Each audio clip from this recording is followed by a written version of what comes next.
Hey there, friends. What is going on? It's Kodiak here. Happy Sunday. I know we skipped last week. Very important reason why we skipped last week. As I said, I was deep in the shadows. That's all I'm going to say. More stuff, exciting stuff from the channel coming. If you guys didn't check it out, we dropped our Steam Spring Sale video yesterday. It's getting some play, which is great. 15 games that Livid and I found that are honestly like really good sales, either at historic low prices or 2-year lows, which is different than a lot of folks do when they do their Steam sale videos or whatever, because they just look at whatever Steam puts out there.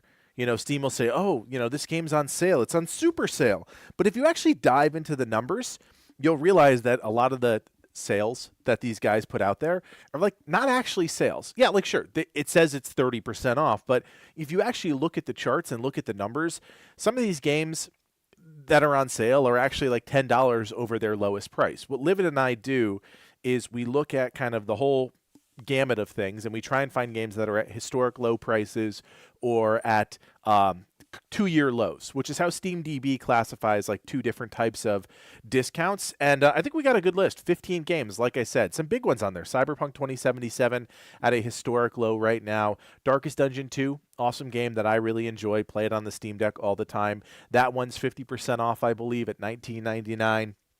There's just some good stuff for the Steam Spring Sale, but the bottom line is you guys have to you got to kind of read between the lines. You got to look a little bit deeper. You can't just, you know, trust what the marketing of the Steam webpage says. You actually got to dive into the numbers. But I digress. We got a lot of stuff to talk about tonight. No, Karen's, it's not the summer sale, it's the spring sale. So there's a spring sale that's going on right now. Let's see if I can pull it up really quick. Boink. Yeah, Steam Spring Sale going on right now. Like I said, like, yeah, you can look at these numbers, 25% off, 90% off, whatever. But definitely check out our video. SteamDB was not accurate for this one, so we really had to dive into the numbers very differently than we've done in the past. But there are some good sales on here. A lot of cool indie games or smaller games from the past that were massive that are now on just like super sale. So this one goes on until the 20th, so you still have 4 days to pick up some deals. All right, guys, we are going to pick up, I should say, right where we left off. There is a ton of good stuff this week. As always, I will remind you all that we have the Legacy Gaming subreddit. We're up to 61 members. We got past that 60 mark. I'm super pumped about that. There's a lot of cool things that were revealed over the last week or so. Oh, I'm going to sneeze. Hold on. Woo. Was not expecting that. A lot of cool things that have happened over the last week or so in terms of trailers and whatnot. So we're going to dive in and we're going to check them out. And we're going to start with Fragpunk. I don't know if you guys have seen, but Fragpunk's actually doing pretty well. I don't know if it's still in.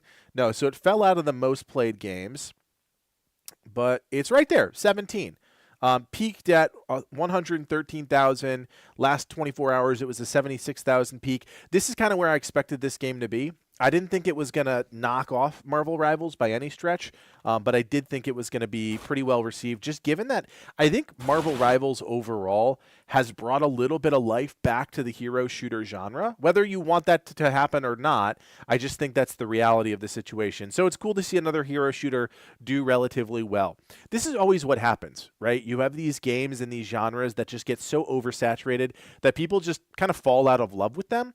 But then over time, right, absence makes the heart grow fonder. You eventually get back into it, right? Because, you know, it's been 2 years, there hasn't been a hero shooter, and all of a sudden, a really good one like Marvel Rivals kind of reinvigorates the community, if you will. So this is the Break Through the Shards Fragpunk PC Global Launch Cinematic trailer. It's cinematics, guys, but it's 4 minutes long. So I'm expecting this one to actually be pretty good. So let's check it out together. And we'll talk a little bit about Fragpunk, which I still have yet to play, but we'll talk about it. Ooh, a pretty for me. This is the only thing my dad left me. I have to know what it is.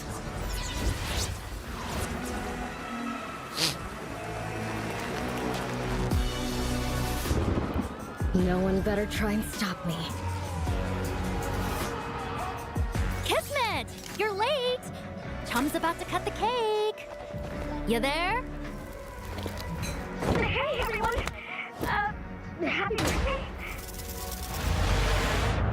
Whoa! New friends! Everything has changed now. You can hardly make out. Super strange the way they're doing the like lyrics up top there. Never seen that. What happened to the daylight? Nothing seems to feel right. Mind if I clash? They are literally stealing. Aren't they stealing whatchamacallit? Arcane? This feels exactly like how Arcane did like their season 1, Ever since season the 2 smash up, cinematics. Kepler's gone nuts. Yeah. Ugh. I mean, cool, but like even the music is like an alt rock track. You're lucky you even made it. It's like an alt rock hip hop track.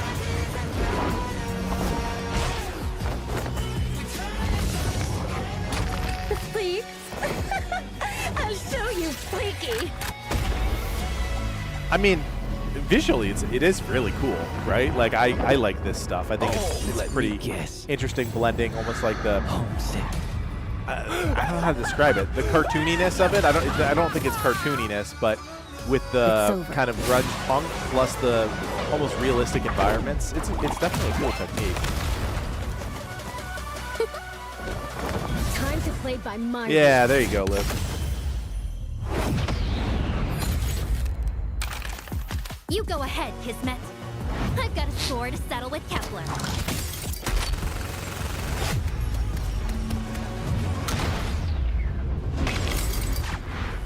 Oh, lucky me!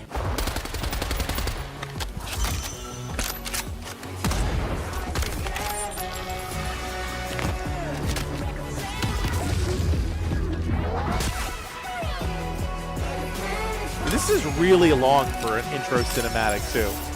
Like it's cool, right? They're showing the different heroes and obviously the card feature, but like it's also very long for an opening cinematic. Why does Kepler want this so bad anyway? Can it change the rules of the shard?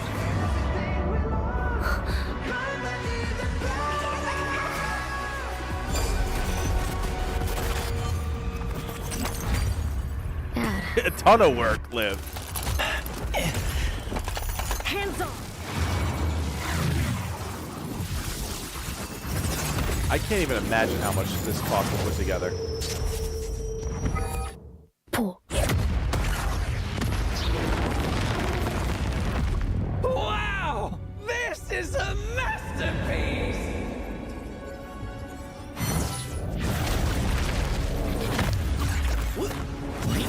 Wait!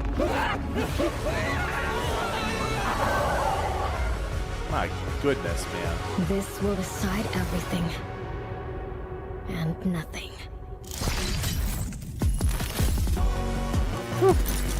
Man, that's freaky. It's so funny. Like the game itself, I wish I had a little bit more time. Like, and I wasn't in the middle of doing something. Like, I would definitely check out Fragpunk, right? Because it's free to play, which is why we saw some of the good numbers. Yeah, no, I totally agree, Liv. Like the cinematic quality of that was really impressive. That was long, 4.5 minutes of a very highly animated, visual, stylized like cinematic like this. Man, that's pretty impressive. I really want to check out this game. It seems like it's doing okay. Got like a 71% on Steam right now in terms of approval. I really don't have any benchmarks. I haven't watched anybody play it. Like I said, I've been pretty busy, and obviously this is more, frosting than cake, right? Because it's a cinematic. But it was a cool showcase of the heroes. It was really cool to kind of see the cards kind of brought to life in almost a cinematic style. There's a lot here, and hopefully this game does well because as always, I think more competitive games kind of spark competition between developers, and I think that's good and healthy for pretty much everyone. Yeah, it was entertaining to watch the card effects bringing those to life. I think was, it's really impressive. Anyways, that's Fragpunk. You guys can play that one now if you want. That is free to play, and like I said, it's doing relatively well. Oh boy, I lost my my stream here. Here we go. Saying hi to a few of you guys in the chat. Avor joining the stream. What's going on? Influent. Yes, we did get to play Expedition 33 early. Livid is pretty obsessed with that game. Super excited to get the opportunity to play that one early. Bring you guys. I mean, we are going to go full out on that one. I'm telling you guys right now, it is a surprise sneak hit this year. We're calling it right here, right now. It's gonna be a big one. In terms of Avor, in terms of AC news, yeah, you're going to see our review on the 18th. That's when the embargo goes live. We are currently playing the game. I think I've sunk 50-ish or so hours into it. I don't have any news on anything other than AC Shadows, but I also don't follow it as closely as I used to. But yeah, I think you guys are going to see the review, and hopefully it's super informative, get you all the information you need to know about, the gameplay, the systems, what's new, what's not, et cetera, et cetera. Okay, Livid's been talking to me about this one. I think he sent me a note about this one yesterday or the day before. He said that Hell Is Us, which we've already talked about on the stream here, is going to be one of the most intense, ridiculous games that's coming out in the near future. And I can't remember exactly the way he phrased it, but it was something along the lines of, there's no guidance system at all. It's completely driven by the player. You have to memorize things or write them down. No sort of UI elements that are going to walk you from, point A to point B to point C, etc. I don't know if this is we're about to look at the investigative stuff. But I am super pumped to check this out because the gameplay looks really good. Now, I will say, from my perspective, a game where I have to memorize things is not a game that I'm interested in playing. I don't mind a little bit of hand-holding. I don't want to be handheld everywhere. I like a good secret. But, man, to be handheld, to not be handheld at all, right? No guidance that's a crazy deviation from the norm, which is not a bad thing, right? We talk about this all the time when we stream. We always talk about developers wanting and needing to innovate more, but being afraid to do that. So maybe that's what they're doing here. Let's check it out. Let's see, because I am definitely open-minded about Hell Is Us after that first showcase, which was incredible. I have 1,000 questions. Why did you come back? I stood in the home I was born in. In that moment, I felt a connection. Ooh, cinematics are really nice. What happened here? Madness and hatred and lots of it. Impossible. It's you. Yeah, man, gameplay looks smooth too. Even those little glimpses of gameplay in there. Oh, I think this one's gonna be good. Hi everyone, I am Jonathan Jacques Bellatet. I am the creative director and the art director on Hell Is Us here at Rogue Factor. So today I'm super excited because we're going to show you some brand new gameplay, some new sequences, and some new tidbits from the game really that we've never shown before. I don't know if this is Unreal 5, but Hell Is Us is a third-person action-adventure game that blends the old-school thrill of exploration and discovery with a deeply satisfying melee combat system. You're going to wield a lot of different weapons, master various skills, and strategically use your drone's abilities to gain the upper hand in battle. But combat is only 50% of the experience. The other half of the game is all about the exploration, the discovery, the joy that's related to them, and how they play a central role in your journey. Do you know where the village of Jova is located? It's in Akasa Marshes. It's quite a ways from here. So you play as Remy, and you're returning to the country you were born in. The country is called Hadia, and search for answers, but only to find that the land is torn apart by a vicious civil war. With only a few pieces of information to start with, so you'll have to investigate to uncover the truth about your past and figure out where to go next. But unlike traditional games, Hell Is Us doesn't rely on quest markers or a guided path. There's no magical compass pointing you in the right direction, and there's no quest journal with, the shopping list of everything that you need to do and in which order. But instead, our player plattering approach encourages you to follow your own instincts, discover clues organically, and chart your own course through the adventure. In this sequence, we just arrive at a village called Jova. This is the village where Remy was born. He remembers that. He also remembers one more clue, which is his father was the blacksmith of Jova. So these are kind of like the earliest clues that you have in the game in order to decide what to do, where to go, who to talk to, and how to chart your own path into trying to find your parents. I do really like the world. Ooh, is that a lady? Hey, who are you? I'm Rebecca. I've been hiding here since the attack on Jova. It's like I was actually like strangely Bombs fell from creepy. the sky. I was playing in the treehouse with my baby brother. My parents ran out and screamed at us to get down. My baby brother ran to them. That's when the bomb exploded. Dang. So, I'm looking for the blacksmith. Do you know where he is? I don't know him very well. I think he doesn't like kids much. I saw some villagers leaving with the ON peacekeepers on their white trucks. Maybe he went with them. Hey, did you see where the white trucks went? I watched the white trucks drive away. They took the road that turns behind the hill with the ancient monuments. We can see them from here. Oh man, so that's it. You get that and that's it. You then have to just like literally look. Sheesh.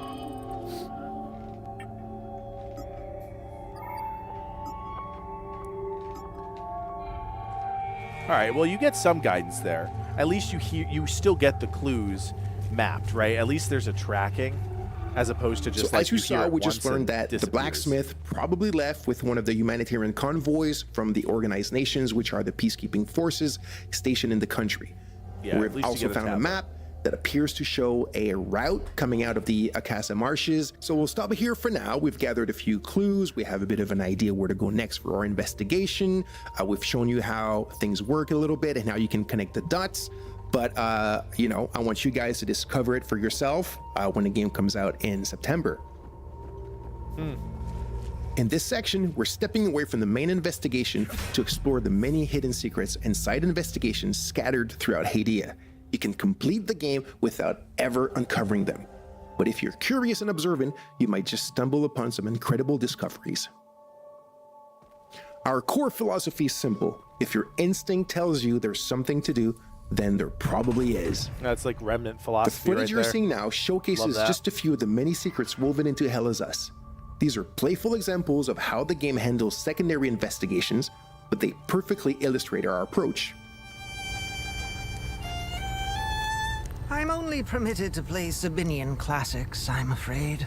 Unfortunately, I only happen to know one of their dreadful compositions. There are countless mysteries waiting to be uncovered. If you trust your instincts, you'll find yourself solving some truly fascinating mysteries along the way.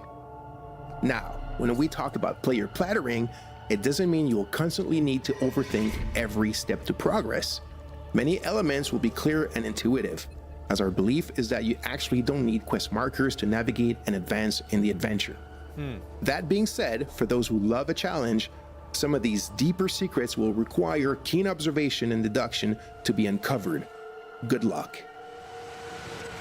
Gosh, this is gonna be like a guide paradise, Liv. Take another look at the sequences we've just shown in this video and share with us your first ideas on how to solve this last secret. Let's see who can connect the dots first. I rationed his milk as long as possible, but ran out yesterday.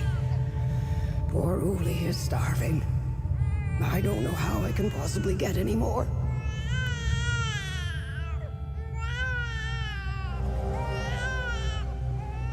Thank you all so much for tuning in. What?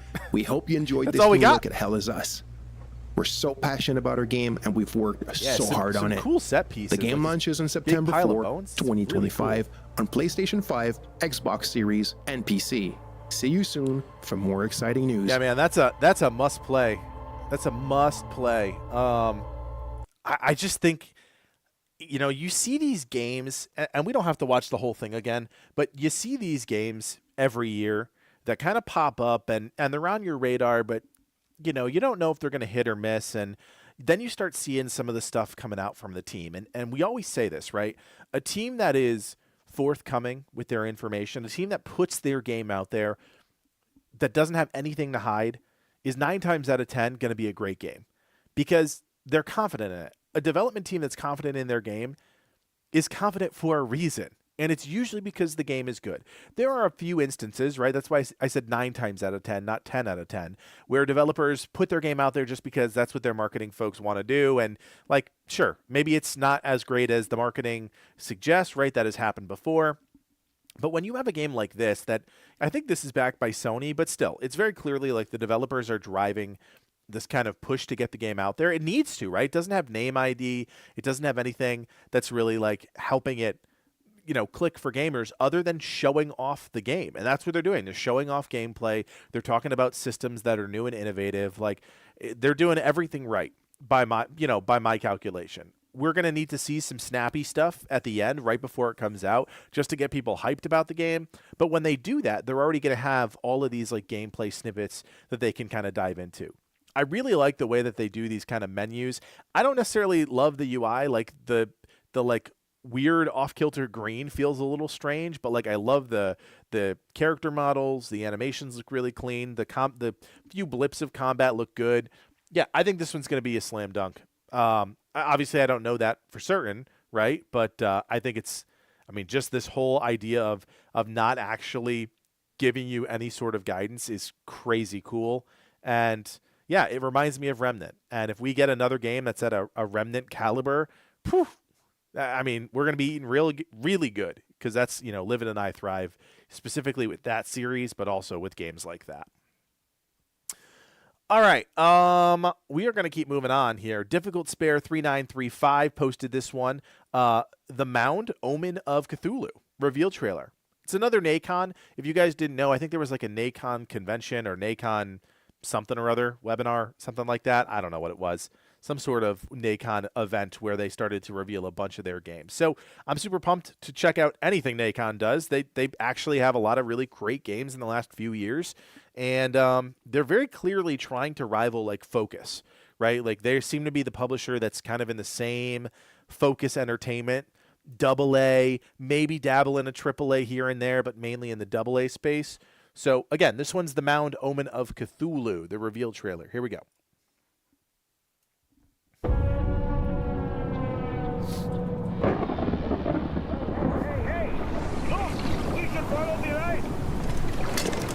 I hope this will be our last journey and bring us richness and freedom. But what's the value of human freedom if it's to face hell?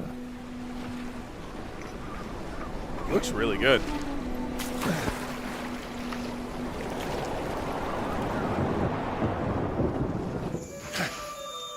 This way.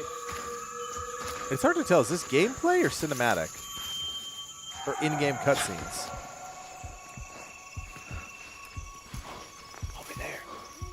Behind you. It feels like an in-game cutscene. My goodness.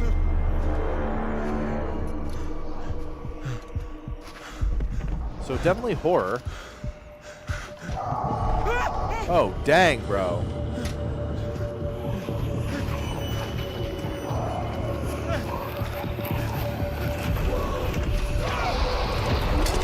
Nope, not playing this.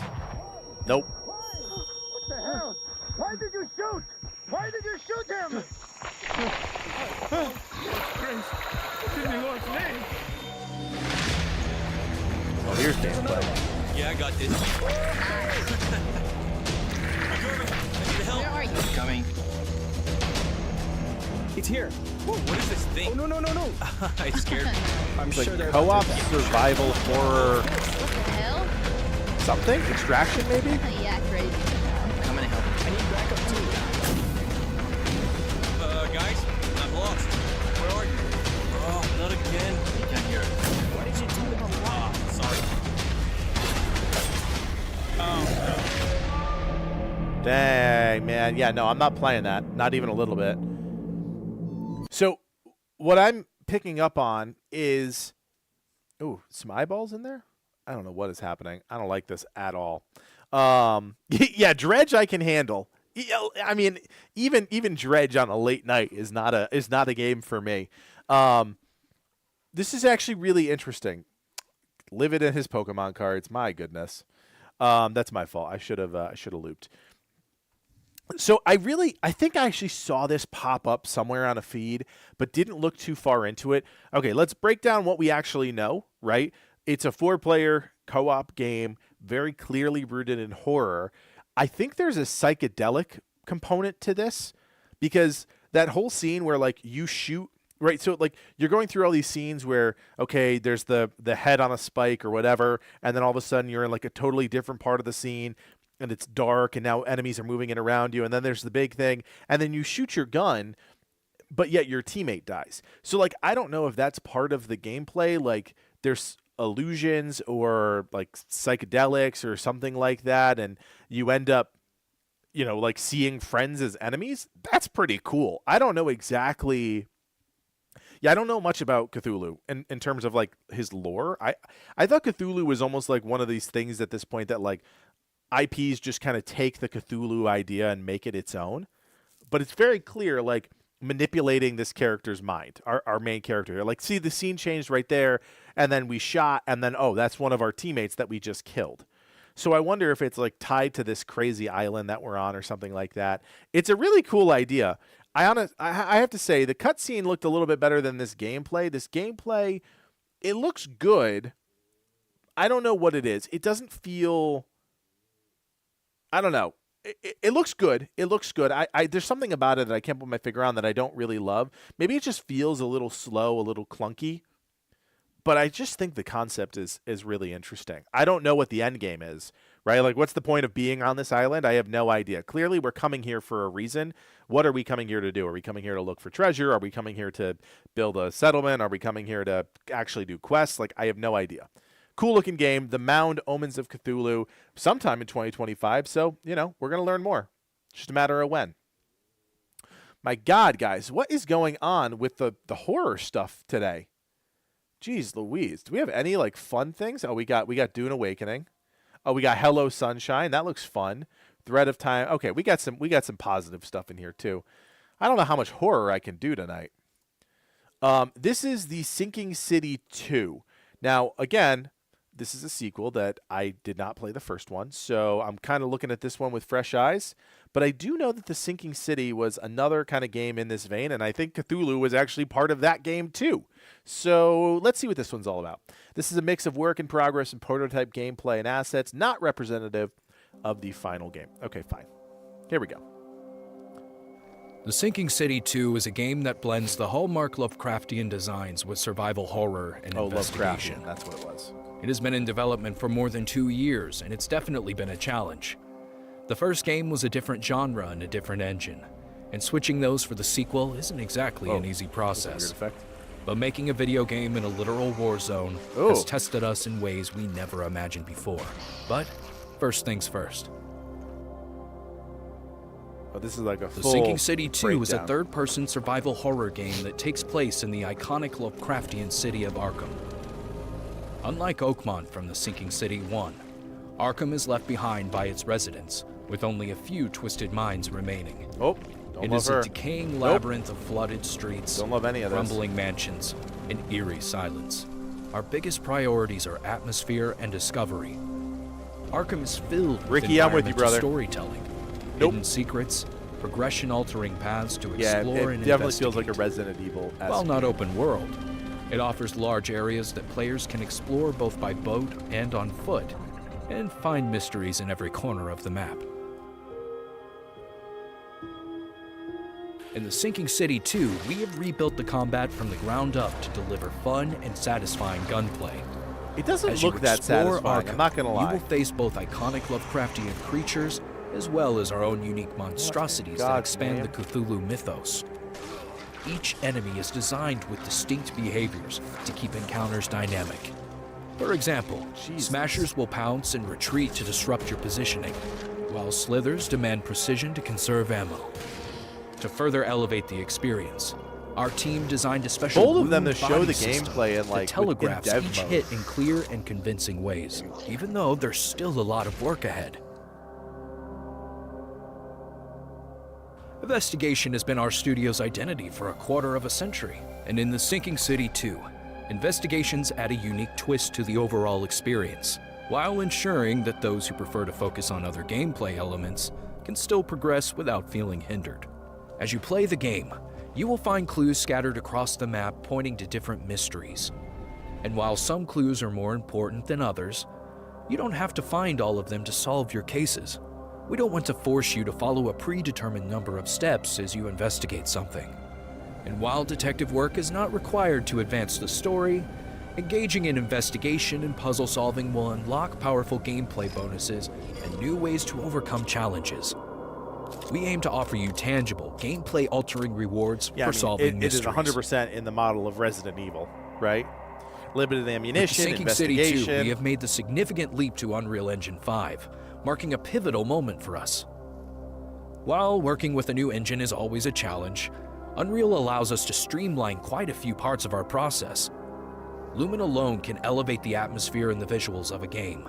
With the help of MetaHuman Animator, we can finally leave the old animation pipeline behind and get much better results. Ugh, I don't like We're that. also actively hiring new talents to create new systems and enhance visuals and gameplay in ways we couldn't do before. For those of you who are unfamiliar, our dev team is based in Ukraine. It's been 3 years since the start of the Russian invasion, and we even had enough time to kick off, develop, and release a game during this period. But it's not really something you can get used to. Even in Kiev or Western Ukraine, that is generally considered safe-ish, everybody still has to deal with daily drone strikes, regular missile attacks, power outages, and more. It's bleak days and sleepless nights, since air raid alerts are now 24/7. For the lack of better words, it's a shitty situation.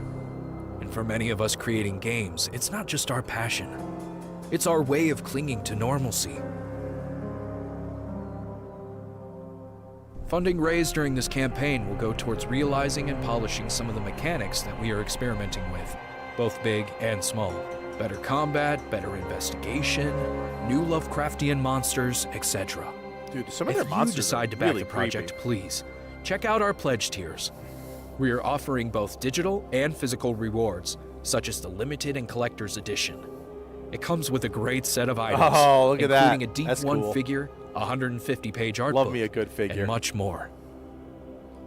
We are also inviting you to take part in our regular playtests, where you as a backer will be able to play the Sinking City 2 before everyone else, and give feedback that we'll use to refine the game. Thank you for being a part of this journey with us. We can't wait to share more as we continue to create the Sinking City 2. Oh, this feels almost Bioshocky. That's pretty cool. Yeah, it's a cool looking game. I genuinely, these Lovecraftian games are really fascinating to me. It is like almost zombie-esque, right? There's so many games that are similar to this, but I do like what they're trying to do. I mean, Resident Evil, the team behind Resident Evil, has had I wouldn't say a stranglehold, but a pretty clear dominance in that space for a really long time. So for another developer to, like, quite honestly take a big step away from their first game and directly challenge what Resident Evil is actually pretty neat. And the game doesn't look bad at all. It's just a matter of if you're into this type of game or not. I think there are some really interesting pieces of this. Enemies in particular, like the Leecher enemy or the Slither or whatever he called it, is cool. I like this concept of exploration via the boat and on foot. And it just seems like one of those games that's kind of plotty, right? Which Resident Evil does really well. You go at it, it's not a breakneck pace, but it's the intensity of all of the things kind of compiling that make it such an immersive and, at this point, iconic game. It's cool. I will not be playing this one. There's no way in heck I could ever bring myself to play this game. But if you're into that sort of thing, Sinking City 2, developer deep dive, but also you can check out their Kickstarter, I said. So if you want to, or they said, I should say. So if you want to support the game, you can do that. All right, Sean John posted another video from the NACON event. Maybe this whole NACON event was just Cthulhu games, because we've got another Cthulhu, The Cosmic Abyss. So this is different than the other one. How it's different than the other one, I have no idea. So let's find out together. Here we go. Good evening, Noah. Having trouble sleeping again? So this is futuristic.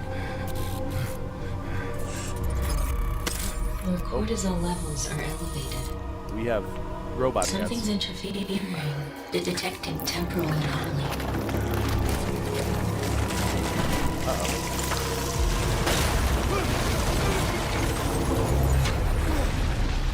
Processing environmental data. Memory patterns are realigning.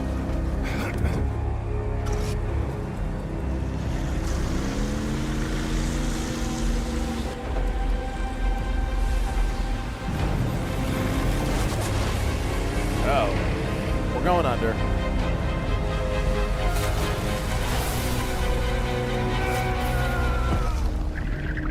Oh, now we're in a suit. What is happening in this game? Noah, stabilize your breathing rate. Focus on my voice. Vital signs critical. Stay with me, Noah.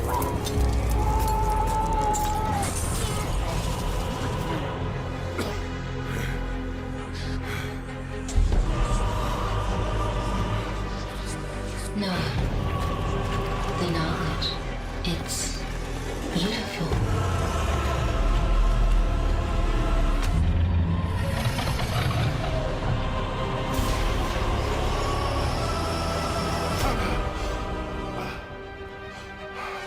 Good evening, Noah. Having trouble sleeping again? Huh. Okay, so I can't take much from that, but one thing I can take from that is just the way that that setup kind of ended with him starting this way, right? Waking up from a dream, not able to sleep, going through that whole nightmare sequence, and then going right back here. That screams to me roguelike, right? Because that's what a roguelike loop is. You start the game at the same place, you play it, you fail, and you end up back at the same place. So it's really interesting. I'm curious enough and intrigued enough to want to see where this game goes. It's another one of those cinematics, guys. There's only so much you can take from a cinematic. It's another kind of creepy, horror tilted game. This one seems to have a few more futuristic components to it, right? Like the city under the ocean is more futuristic. It almost felt like space, but instead deep within the ocean. So I think there's a couple things there that are interesting. Again, can't say too much. Can't really reveal, like, you can't dive too far into this because you just don't know from a cinematic. Okay. Didn't we already do Blade of Fire? Didn't we do this last week? Danny, what's up, brother? Good to see you. I thought we did Blade of Fire. Yeah. Oh, official announcement trailer. This one is... That's just IGN's preview. Okay. Sean John, love you, brother. I'm not going to do this one because I don't play Baldur's Gate, so I don't know, but I definitely will do this one. Death Stranding 2 on the beach. I forget what video I was working on. I was working on a video, and what was it? Biggest games of 2025, maybe something like that. And this one popped up. Now, you guys probably know, I've said it in other videos and other streams, like Livid and I play on PC. I think Livid has like a Gen 1 PS5 or something like that, but like we don't play PC games, we don't play Xbox games. So, these exclusives, all right, George, I got you, brother. We'll go back to it. These exclusive games like just don't usually pique our interest enough because we usually can't play them. But I did, when I was doing that research for the other video, I really dove into this one a little bit, and it's wonky. And like, Hideo Kojima is obviously a legend in the gaming space, but like his games are weird. His games are really strange. So I am really curious to see how he handles a sequel. PlayStation games. We don't play PlayStation specific games. We don't play Xbox specific games. We play games that have to be on PC because that's all we play. So like exclusivity to us doesn't mean a whole lot. But anyways, Kojima's games are weird. I got into, researching this one. Oh my gosh, it's 10 minutes long. That's okay. We're going to watch it anyways because I am genuinely interested to see where this one goes. I don't think it will spur me to get a console. I don't think any game would spur me to get a console over a PC. Because again, I think exclusive games are kind of dumb. But I am intrigued enough about this one that I might go back and play the first one if it's on PC. I don't even know if it's on PC. I think it is, though. So we'll see. Here we go. That's a good idea, George. I could just watch it as a movie. You, sir, are an unrepentant criminal, guilty of illegally entering our country on multiple occasions. The only thing that I'm guilty of is doing your dirty work. And by way of compensation, we have overlooked your crimes. Bring it on, because I'm not doing this shit anymore. What makes you think you have a choice? Some good animation, good voice acting. What kind of cargo? Cargo like brain dead, pregnant women. No one would possibly allow that. That's why I have to smuggle them in. They make me bring them over from Mexico.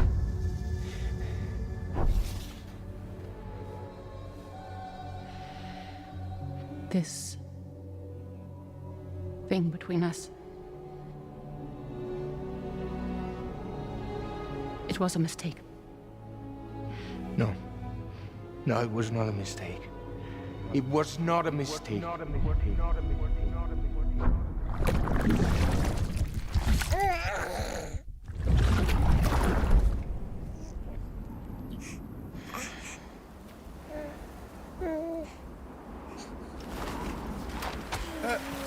Literally traveling around with the daddy carrier. That's hilarious. Now, I don't know all the lore behind this or why this kid is important, but I know he's important.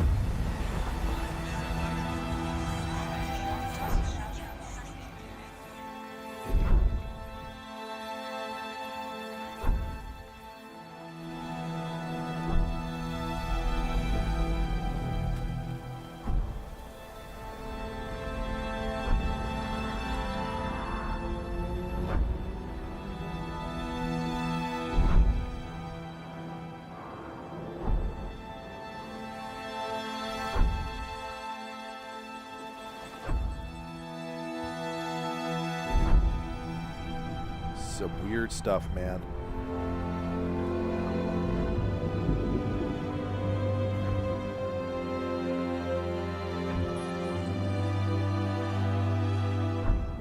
To all the roads that we are yet to pave, the dreams that stillness entertains and slays. Now if my love for you won't make you stay, I don't know what will. You will never leave a trace where you walk. If the only path you take's the one you're told, so walk away, I'll find you. So far away, I'll lead you to the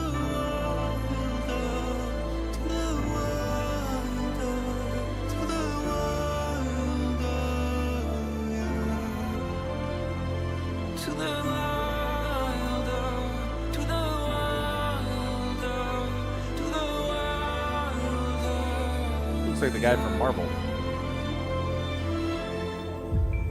Yep, I'm with you, Lexicon. Protect you.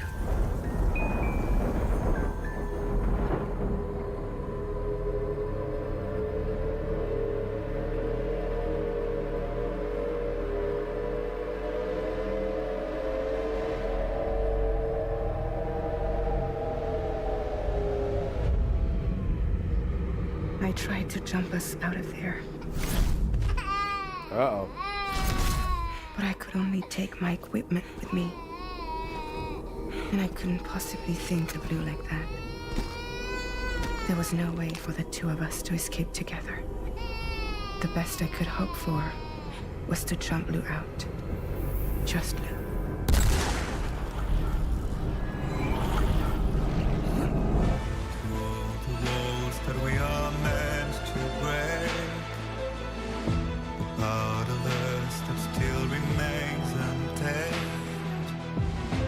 Must be more than animals in chains. It's a poison that kills. Would you let the wind tell you where to go? If you can brave fate and prove it wrong.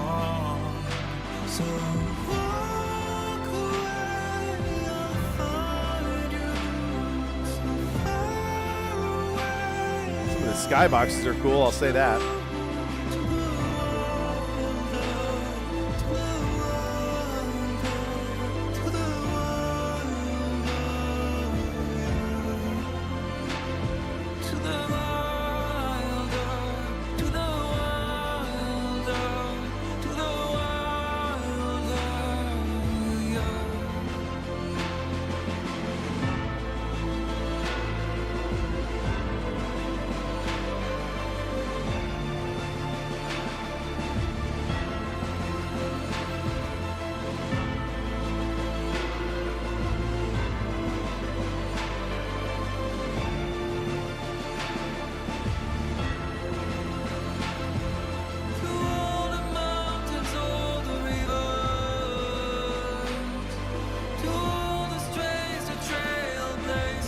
Sigma.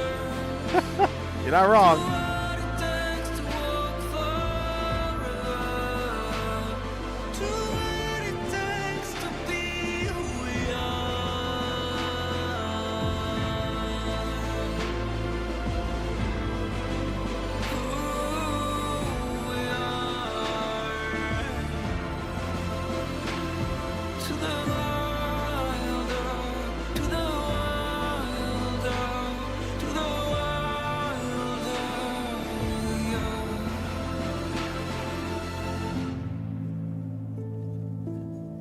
Been alone this whole time. You're wrong. Death can tear us apart. We'll always be connected. We will always be with you, no matter what. You will never, ever be alone. Man, that is just this not even over. Oh my gosh. A lasting connection with the lady in red. That was a fake out. The perfect ending humanity deserves. Oh. For the sake of the future, Don't like that. We must all come together. As a barrier to the bad, and a gateway to the good. All hands, brace for launch. It's like the fakest out of fakest outs. Using the title screen and everything.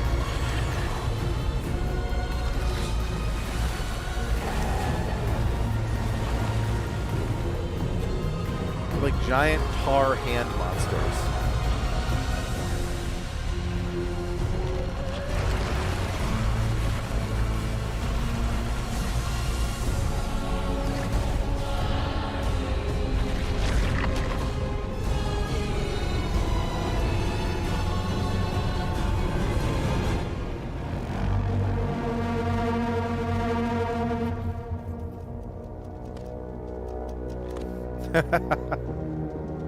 You're not wrong, Sigma.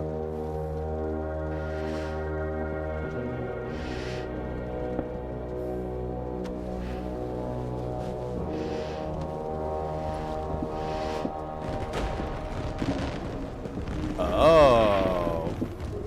A world divided made whole. With a few sticks for encouragement. What? The UCA's precursor, the United States of America, had a prominent gun culture. A distinctly American philosophy, and one which would appear to have spread to this continent. The more we seek to unite the people with metaphorical ropes, the more essential sticks seem to become.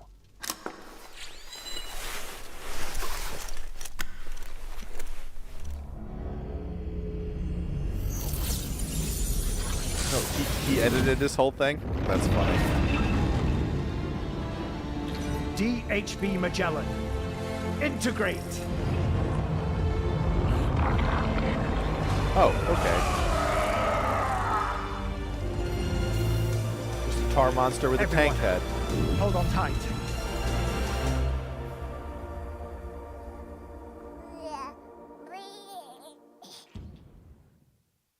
Is there more? Nope, just a collector's edition. Man, I don't know, guys. Like, I was it Sigma who said it? Somebody said it.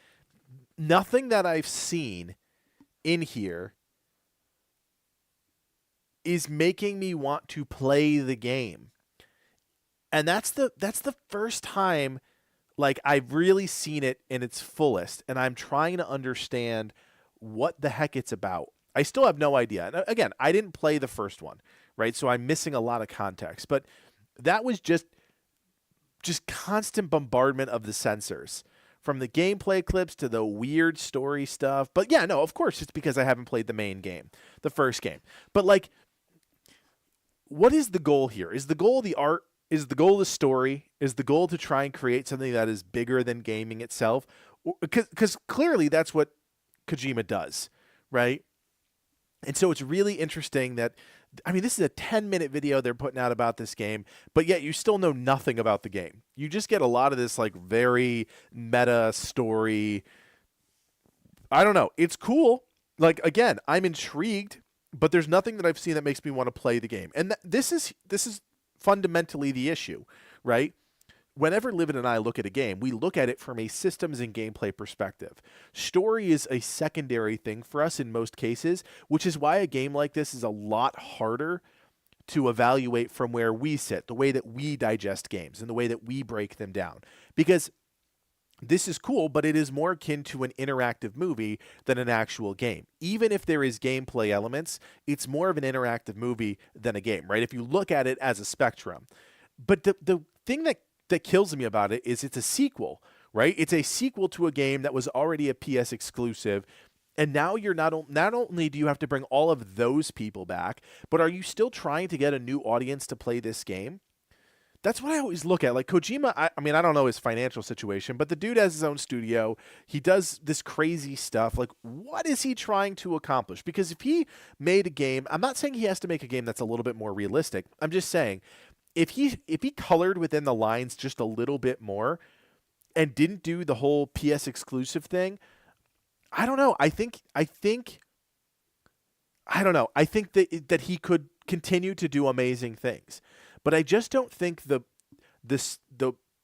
how am I trying to say this? I don't think a game like this, as impressive and as weird and as, you know, visually stunning as it is enough, because one, it is such a narrow scope of people who are going to play it. Like, I would be surprised. I'm actually really curious to see how many copies of Death Stranding were sold. Okay, 5 million copies worldwide, according to Wiki, right? Like, of course, like, take Wikipedia with a grain of salt. But, like, that's good. That's not bad at all. Like, that's definitely not bad at all. But that is still a smaller number. But I think most studios would look at $5 million in sales and say that's really good. I don't know how much it costs to make the first Death Stranding. This is clearly a step up in terms of scale and scope. Again, I don't think Kojima cares about money. I really don't. I think he cares about trying to, you know, make these games closer to an art than anything else. Let me see what you guys are saying here. Watch the first one as a movie. Its gameplay is very basic. This one is such an upgrade gameplay-wise. Yeah, George, I think I am going to watch it as a movie because I really want to ground myself in this. I want to understand what the heck I'm actually seeing here. Sirius said, it's a very unique game, the first one. Was not interested, and one day I bought it and played. Very engaging, slow unlocking things. Yeah, okay, cool, I get that. And then Lexicon said, I saw a video by Gameranks whose thumbnail was of this game, and I noped out. Story is not important as gameplay. I might admit the point of the game is interaction. This should have been a movie show. That's exactly where I come down on this, is like Kojima, historically, since he broke off from, you know, his kind of more mainline days, has made more interactive movies. And I think that's it, because he's trying to create a movie, a weird sci-fi movie. There just so happens to be some gameplay elements. Like even the gameplay elements that we saw, right? And like, I'll see if I can find them quickly. So like even these gameplay elements that we saw, it's very clear they're limited, right? Okay, you're moving, you're doing some basic movement away from this tar monster. There's some light, like right here. Okay, you're watching this thing, and all of a sudden you have to shoot a little bit. It's nothing that's strikingly challenging. It's okay. Can you dodge occasionally? Can you shoot a weak spot? There's some of this stuff which I thought was kind of cool. I don't know if this was in the first game. That was kind of cool. This is like clearly a small moment, right? This creature starts sucking you down. You got to shoot it in the face. again, it's just those are tiny moments in a game which I would imagine is 20 to 30 hours long. So, anyways, it's really fascinating stuff. I am anxious to see where it goes, but not at all going to be, I don't think, like, waiting on the edge of my seat, I think is the way to put it. All right, let's, I'm going to skip an Automatic Spring 580, a relatively newer name to the Reddit. I appreciate you, man. Thank you for posting this. I've still not had the time to play No Rest for the Wicked, and I am bummed about that because I know fans have been waiting for this update for a really long time. I don't want to watch this because I just don't have any context to add to it. So I do want to play the game. I think part of my summer plan is to get back and play that game. I definitely think I'm going to do that, and then maybe I'll come back to this one. But Automatic Spring, please keep posting. Really appreciate new names popping up on the subreddit. I had to stop here, and I know this is an article, I think, or maybe it's just the splash page. But yeah, guys, if you didn't see this news, this is pretty big, right? Focus Entertainment, publisher, announces the development of Warhammer 40K Space Marine 3. Crazy that the developers have already, or publishers, I should say, publishers have already announced this one. So let's just take a look at what they have to say here. Focus Entertainment Publishing, a subsidiary of Pull Up Entertainment Group, are proud to announce the development of Warhammer Space Marine 3. Let's see. Continues to captivate players, and this new edition promises an even more immersive experience. We've been honored by the incredible response from fans. Continue to support the game with exciting content and regular updates in the coming years. So if you're into Space Marine 2, don't worry, they're going to continue to do that. Today we are thrilled to announce that the adventure will continue with Space Marine 3. Let's see what this says here. I think this is going to be the big part. Space Marine 3, players can look forward to an immersive campaign, a multiplayer mode, and an innovation that will redefine the standards of third-person action games. All right, that's some pretty striking language. Developed in close collaboration with Games Workshop, Warhammer 40K Space Marine 3 will take the genre to new heights by introducing large-scale battles that are even more spectacular. That's pretty cool. Anything else here of note? No, nothing here of note. Let's see what the announcement is. Is it? That's it. Okay. That's fine. Yeah, so Space Marine 3, Space Marine 2 was good, man. Come on. No, Space Marine 2 was not a money grab. I think Space Marine 2, Livid and I played that game immensely, Livid more so than me. 10-hour campaign, very high replayability with operations, great gameplay with the classes, like really solid game. I don't think it was a money grab at all. I think them being smart about this one and not waiting 10 years to do, Space Marine 3 is a good thing. I don't necessarily understand why they announced it right away. Like, that does feel a little weird to me. It's like, okay, the game just came out like 2 months ago and they're already announcing an expansion. That's kind of strange. But yeah, no, it definitely had its audience. It was very taxing on your rig. I get that, Lexicon. If it didn't play well for you, that's going to be a game changer because, quite honestly, it was heavier gameplay, right? It was denser gameplay because Space Marines are like the weight of a tank. So things felt weightier, and if your computer or whatever couldn't keep up with it, it's going to feel kind of sloggy. And I will admit, the operations got incredibly redundant, especially in the version that we had where we were playing with only just a few limited levels. So I hear you guys on all fronts. I think it's pretty cool. They're already announcing that they're working on Space Marine 3. We will have to see, right? It's obviously not something that's coming out tomorrow. So who knows? It'll be cool. We're just going to have to keep our eye on that one. All right, guys. Dune Awakening. We have a few games to get through. Assassin's Creed Shadows, Expedition 33. But at some point in the summer, right when Livid's having a kid, by the way, we're going to be playing Dune Awakening. It's going to be a fun game for us. We have, kind of been jonesing to play a survival game. I am super excited to dive into this one, get a little bit more acclimated with the Dune universe, but also just have a big crew of people that want to play this game with us. So I've said it every time we have covered this game. If you are not already in our Discord, and Livid, maybe you can put the Discord in the chat here. If you are not already in the Discord, we have some channels set up just for getting ready for Dune Awakening.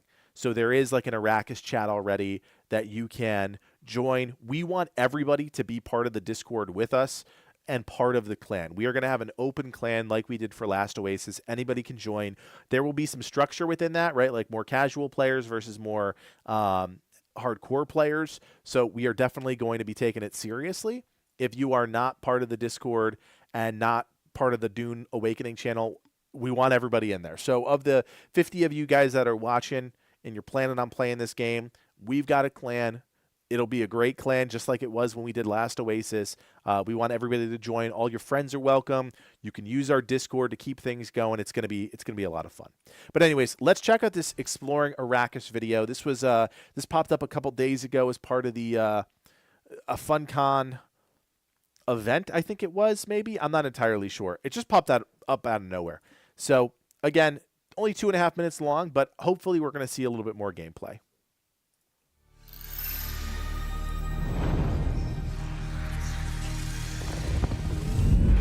Welcome to Arrakis, the most dangerous planet in the universe.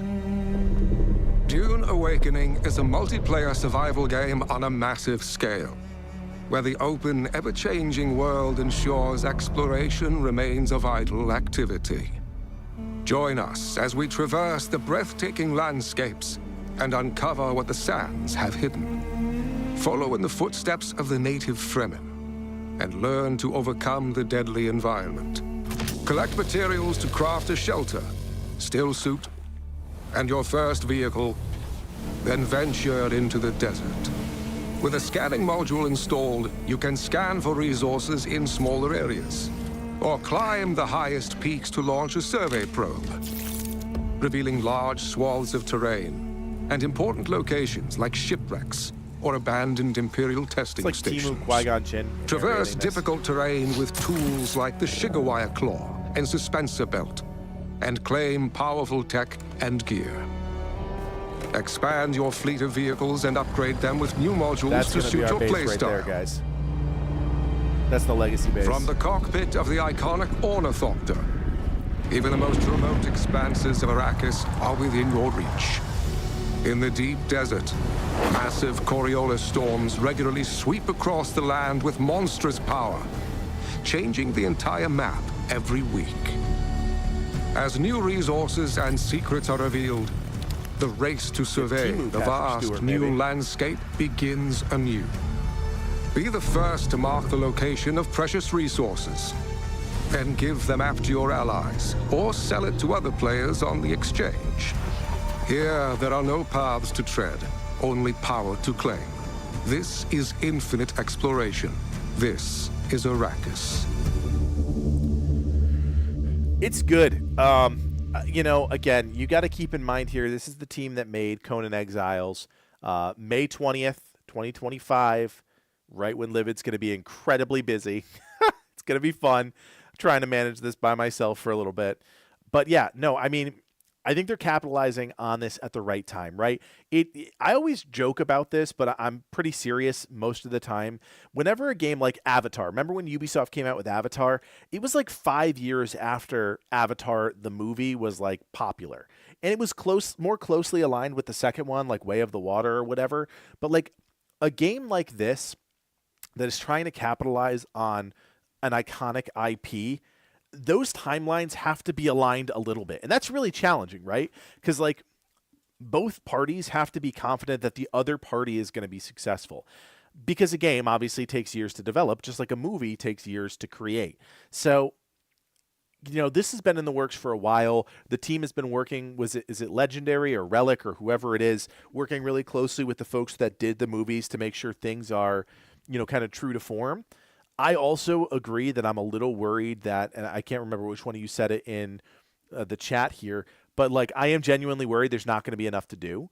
But again, look at Conan Exiles. That is still a popular survival game that does well to this day. Is it perfect? No. Is it the most advanced game?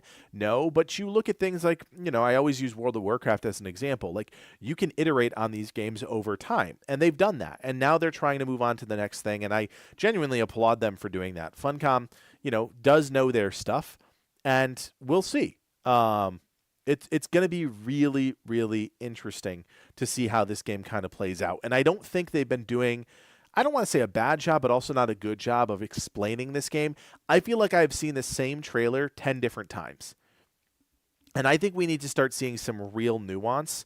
And hopefully that's coming soon. Hopefully that's coming because I really want to play this game. I want to be able to talk about this game. And while Livid has had some chances to go hands-on with it, it's not enough. And it's hard to do this in a single-player setting, right? So it's like, yeah, serious. It's like Ark-ish kind of game. But it's also like Last Oasis. And it's also like Conan Exile. So, like, we don't know exactly what this game is going to be. And I think that's the allure of it, but that's also the challenge with it. So, more to come here. We're not there quite yet, but we're getting closer. May is, I mean, guys, it's like 3 months away. It's not far away at all.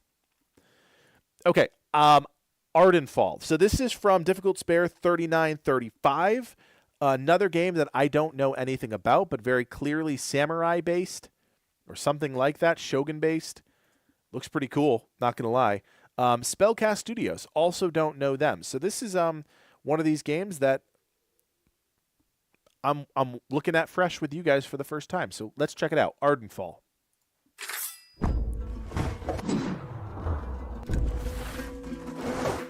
Wasn't expecting first person, to be honest with you.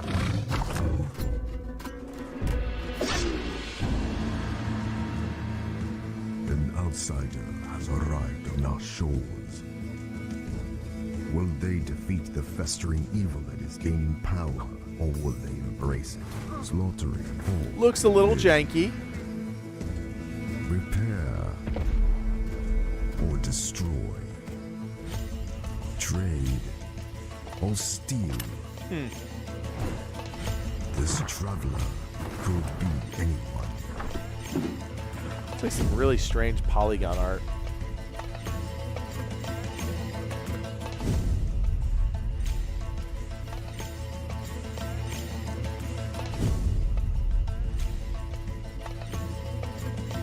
Huh.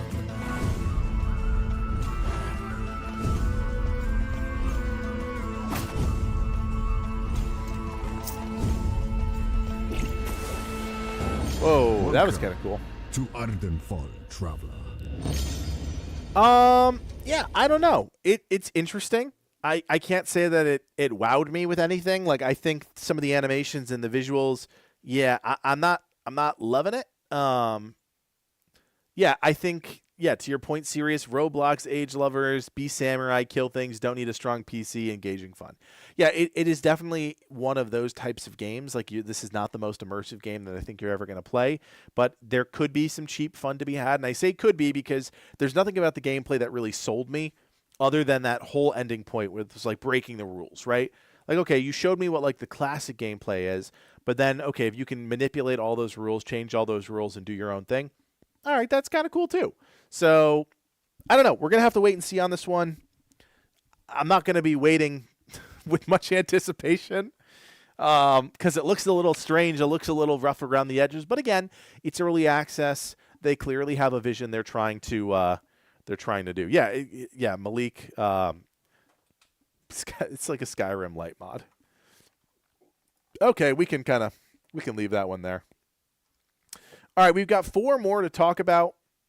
Hello Sunshine. Livid sent this one to me the other day and then told me not to watch it. So I'm not watching it, and I'm excited to watch it now because I have no idea what this is. And based on Livid's what in the world is this, I don't think he knows what it is either. So this is called Hello Sunshine, the official teaser trailer.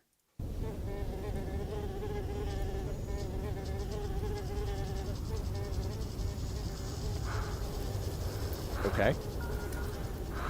So the world's over.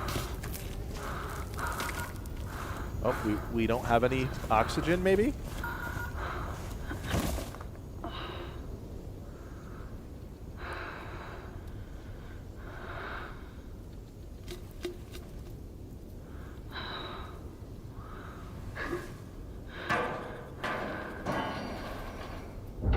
Oh. Giant robot? Yep. Decent robot. Good robot? Bad robot?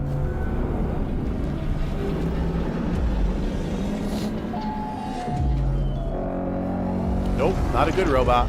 Oh, is that a good robot? Punch it. Somebody punch the other one. Here it is. Boom.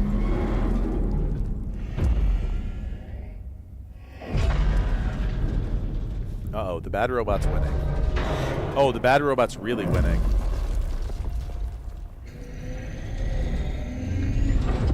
Oh! Good robot won. He's about to break him in half. I'm calling it right now. He's about to rip his head off. Yep, knew it.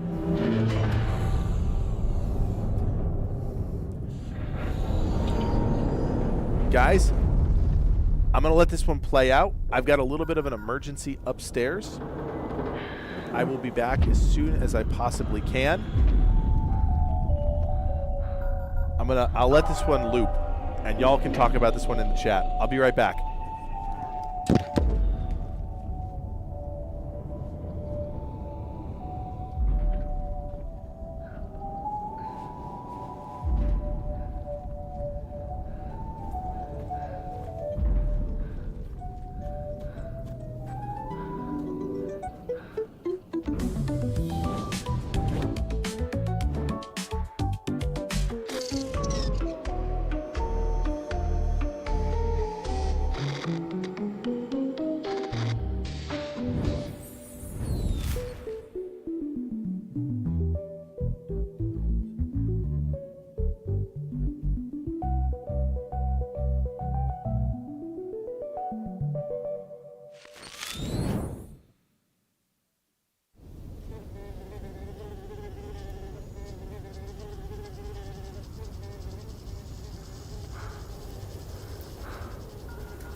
All right. Sorry about that, guys. Really apologize. But sometimes, you know what? That's what happens when you're a dad and things are going on at the house. All right. So the end of this, let's see here. Big Robot wins. It says follow on his back. And then we get to a Hello Sunshine splash screen. All right. Livid said he put some links in the chat. So let's check it out here. Let's check out the Steam page here first. Yeah, listen. Sometimes when the wife texts you, I need you up here now, you just do it. And you have to explain to the folks that are watching at home, like, I don't have time to explain. I don't know what's going on. We'll figure it out. So a survival mystery set in the ruins of a corporate empire. Walk in the shadow of a giant robot during these sweltering days. Stay close to keep warm during the cold nights. Scavenge, craft, upgrade, and piece together the broken puzzle of a world ruled by machines that refuses to shut down. That's kind of fascinating. Okay, interesting. It's almost like this is a very adventure game, but also like survival crafting UI. So that's pretty interesting. I do like the visuals. And I like almost like the Mario Sunshine, like kind of like quirky, cartoony UI, but like super realistic. Not super realistic, but more realistic gameplay. Super cool. Let's see if there's anything else here. Oh, yeah, there's definitely some here. They sold us a brighter future. They deliver the end of the world. Hello Sunshine is a mystery survival RPG set in the sun-scorched ruins of a corporate empire. You play the final employee. Your mission, reach the tower at the end of the road and help decide the fate of what remains in this world. To survive the blistering heat and deadly sun, you'll walk the shadow of a towering war machine, scavenging for supplies and searching for pieces to the puzzle. When the sun sets, the robot stops to charge. You'll make camp, craft new gear, and repair your mechanical guardian. Not garden. But the wasteland is freezing cold at night. Stay close to the robot to keep warm. The journey to the tower is long. You won't make it on your own. As the sun rises, the robot starts walking. Follow and stay alive until the end of the road. Super interesting idea. Am I still playing it? What's happening? I hear it. Oh, that's what's... I'm like, why is something happening? The wandering robot is more than a companion. It's your lifeline. Enhance it with improved sensors, defensive systems, and mechanical upgrades. Add decals and personal touches, even a fresh coat of paint. At first, the Colossus barely acknowledges you. Over time, your bond strengthens. Assist the robot with repairs, install upgrades, and unlock new ways to interact. In return, the metal giant will aid you on your journey, locating secrets hidden in the desert, lifting you past obstacles, shielding you from threats, fighting back against hostile war machines. It's a lot of the same language. I don't know if you guys are picking up on that. It's a lot of the same language from, paragraph to paragraph, but I do really like the concept. Red Thread Games. Oh, they've made a lot of other games. They made Dustborn. Wait, is this the developer or the... Oh, it is the developer. Draugen? Why does that game... Yeah, I remember seeing this one in my inbox one day. Draugen, Dustborn, and just made in Norway. Looks like everything's pretty positive. I don't know any of these games, but everything seems relatively positive. Yeah, this is definitely one I'm going to check out, Liv. We got to put this one on the radar because it looks very cool. I guess we're just going to have to see what else happens with it because there's not a ton that you can glean from that other than like the basic core concept. I like this idea of like following the giant in its footsteps. I think that's kind of cool. I don't think we've ever seen anything quite like that. So we'll see. All right, Livid also posted this one. This was part of the Humble Game Showcase, Threads of Time. This looks like it could be a... almost like a Final Fantasy's Tactics type of game. Let's see if I'm right. I don't think I'm right, but let's see if I am.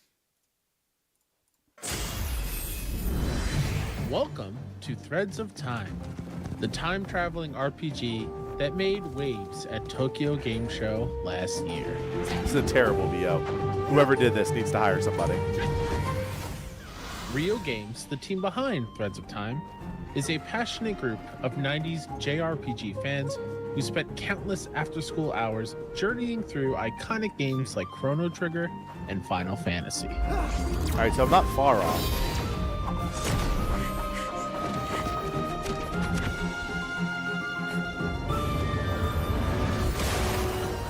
From the amazing cast of characters to the eternally memorable soundtracks, the Rio Games team is on an adventure to capture the magic we remember from those timeless classics.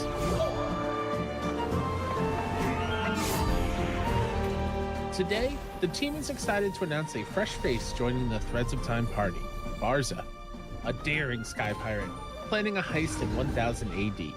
Except they may have bitten off more than they can chew. So before we go, please wishlist Threads of Time, and thank you for watching.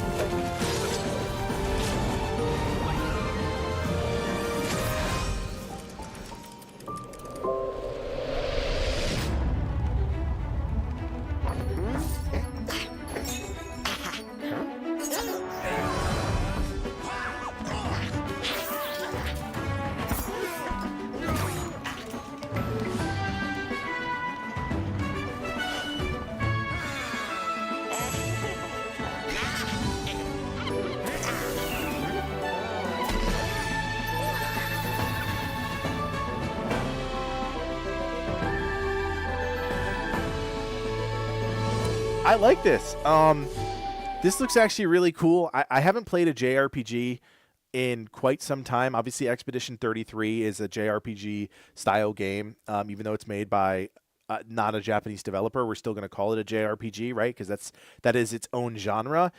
This is kind of quirky. I like what this, at least like whimsically, is bringing to the table. We didn't see any actual gameplay. I think it was all cutscenes, and yeah, that's gameplay right there, but that doesn't really tell you anything. The 3D world, the overworld is kind of cool. I like the dinosaur stuff. It just seems like there's a lot more to this game than I think we're seeing in this trailer, and I'm excited to check this one out. I don't really have anything else to say because it's hard to know exactly what it's bringing to the table, but let's see. It does have a Steam page. We can wishlist it. We've already seen that. We've seen all of those clips. Anything new here? Yeah, so I guess the most interesting those is the jumping around from the different parts of, right, time, threads of time. So we're jumping from each of these different time zones. I don't know if those are their own individual stories or where we pick up new characters, but there's definitely something there. Some of this artwork is really cool too. How do I go back? This one. Like the colors are really cool. So you have almost like the 3D environments, but you have the 2D characters in their pixel, 64-bit pixel. It's pretty cool. All right. I think there was two more videos to check out. Wizards of Legend 4-player co-op update. This is another one that's been on my list for a little bit, and I have not had a chance to play it. But Livid posted it. Let's check it out.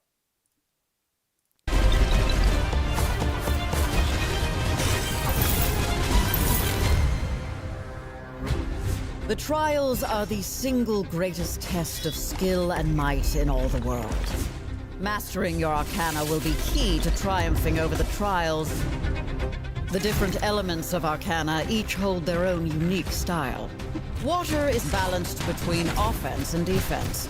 Lightning arcana hit lightly, but quickly. I admire any wizard that likes to play with fire. Upgrading your arcana is as paramount as mastering stronger spells. A boost to your arcana shall serve you wisely. Relics are mementos of great wizards of old. The legacies of our ancestors. Wizard, that relic is cursed! Continue to persevere, and your burgeoning powers will grow. Now you're firing on all cylinders. What a breathtaking display of power. Guess you weren't as invincible as you thought. The apparatus can make all kinds of changes to the trials. Potions aren't free. Each cloud's got magic to make wizards mightier. Time for the two of you to tango. Yeah, okay. You have friends.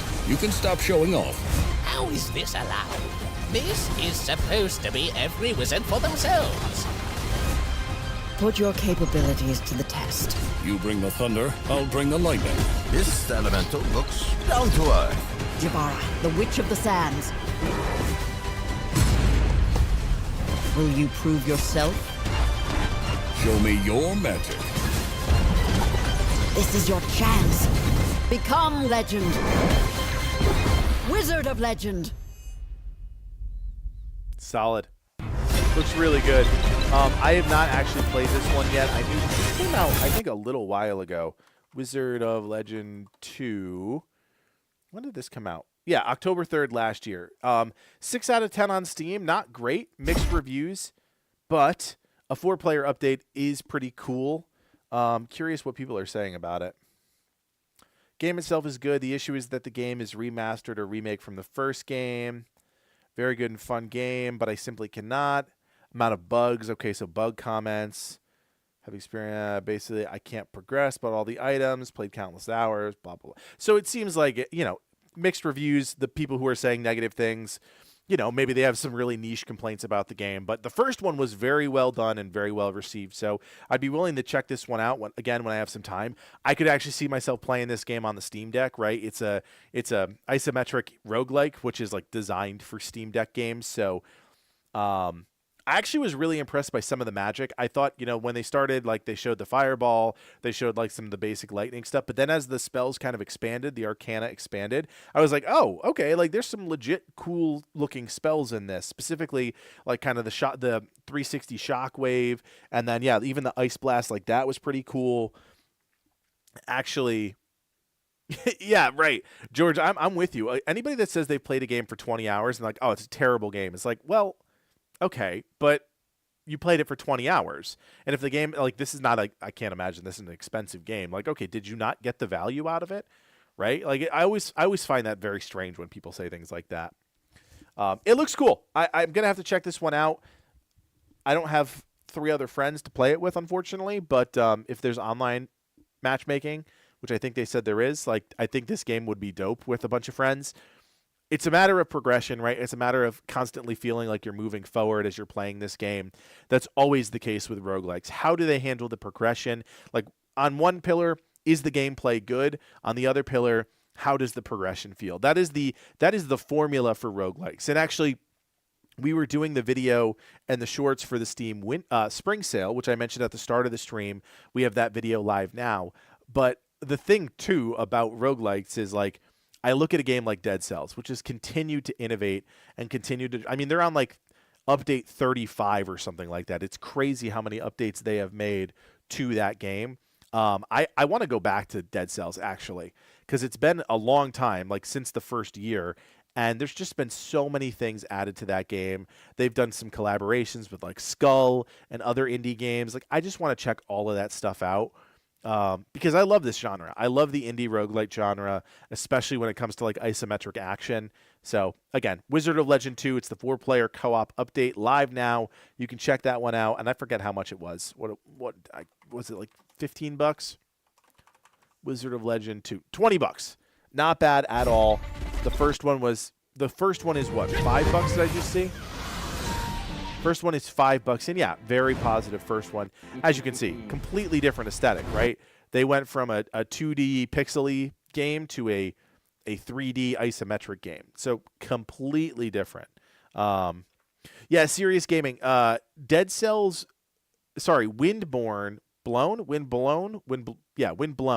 It is by the team that made Dead Cells. But the team that made Dead Cells split into Motion Twin, and then like one other part of their group was specifically working on Dead Cells. So they did something very interesting with their studio. But yeah, no, I know it is by that same team.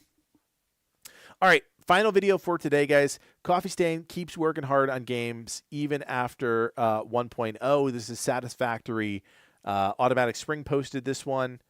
Let's check it out. I think we talked about this last time. I haven't played this game. I don't play any of these kind of like factory management games, but I know they are wildly popular, and Coffee Stain is really good. So let's check it out.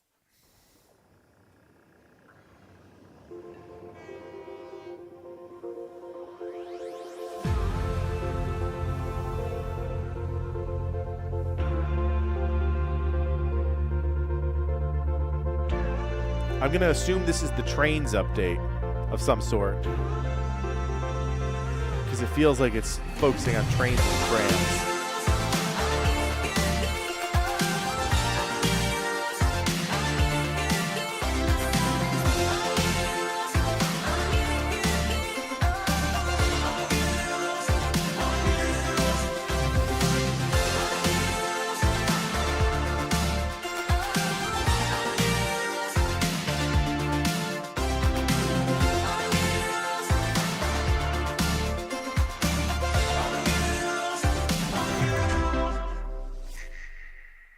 Oh, is that the whole trailer? Oh, the new photo mode. That's funny. I have no words, guys. I mean, like, if you play these types of games and you follow their progression, like, yeah, awesome. That was funny. It was a funny one to end on. So let's talk quickly. I know it's 11 o'clock, but let's talk quickly about what's coming from us this week. So, like I said, on the 18th, we're dropping our review for Assassin's Creed Shadows. Livid has also finished up his first impressions for 33 Immortals. He had the chance to play that as part of the playtest group that could capture footage this past week, I should say. He really enjoyed that game. I am the roguelike guy in the group, so for him to play that game and really enjoy it, not only warms my heart, but I mean, that's a good sign, right? Like if a guy who doesn't usually play roguelikes really likes that game. So we're going to try and have that edit out for the 18th as well. It's challenging. There's a lot going on right now. We will have it out for sure this week, as well as Assassin's Creed Shadows. I've been playing that game. There's a lot of content coming. Of course, the review, but also guides. Legendary weapons, Wix, Wish I Knew Sooner. All the things you've come to expect from the channel. So if you are new to the stream, of course, make sure you subscribe to the subreddit. And then if you're not already subscribed to the channel, make sure you do that because we got a lot of good stuff coming. And then shortly on the heels of that, Expedition 33, Dune Awakening. There's a lot of good stuff still to come this year, even though it's been a slowish start for us as we kind of skip some of the big games like Monster Hunter. If you are playing that game, I hope you're enjoying the heck out of it. I'm sure you are, because it seems like people have really enjoyed it. We have not actually done anything for 33 Immortals yet, but I will put the Steam link in the chat if that's something that you're interested in. Is it not even? Oh, it's not even on Steam. That's why. So it's going to be on Xbox Live, Xbox, PC, Xbox, whatever. It's on PC, but you have to play it. You have to play it through the Microsoft app or whatever. I don't know. They're doing some dumb thing. Anyways, guys, it's 11 o'clock. I got to go do more work for the channel.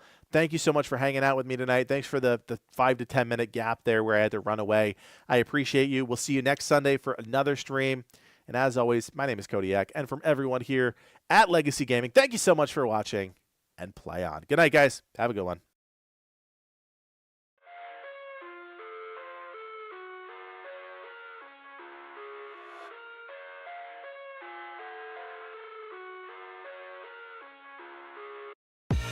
I live inside my own world of make-believe.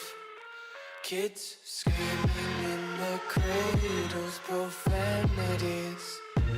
I see the world through ice covered in ink and bleach. Cross out the ones who heard my cries and watched me weep. I love everything. Fire spreading all around my room. My world's so bright, it's hard to breathe, but that's alright. Hush.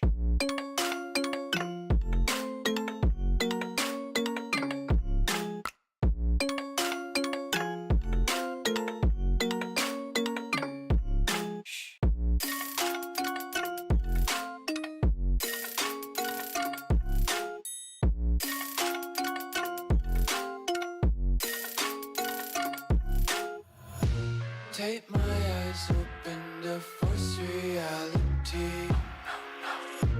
Why can't you just let me eat my weight in glee? I live inside my own world of make-believe. Kids screaming in the cradles, profanities. Some days I feel skinnier than all the other days. Sometimes I can't tell if my body belongs to me. I love everything. Fire spreading all around my room. My world's so bright, it's hard to breathe, but that's alright. Hush.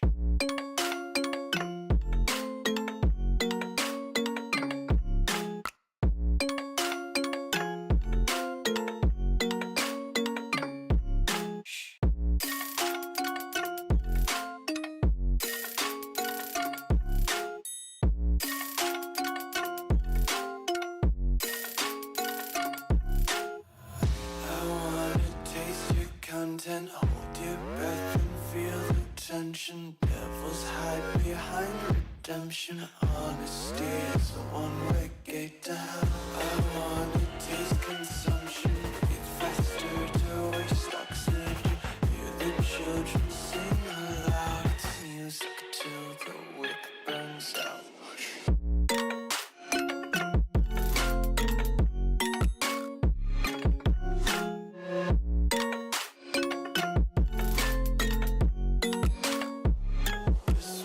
Be carefree lately, yeah. Just kicking up daisies. Got 1 too many quarters in my pockets. Counting like the 4-leaf clovers in my locket. Untied laces, yeah. Just tripping on daydreams. Got dirty little lullabies playing on repeat. Might as well just ride around the nursery and count sheep.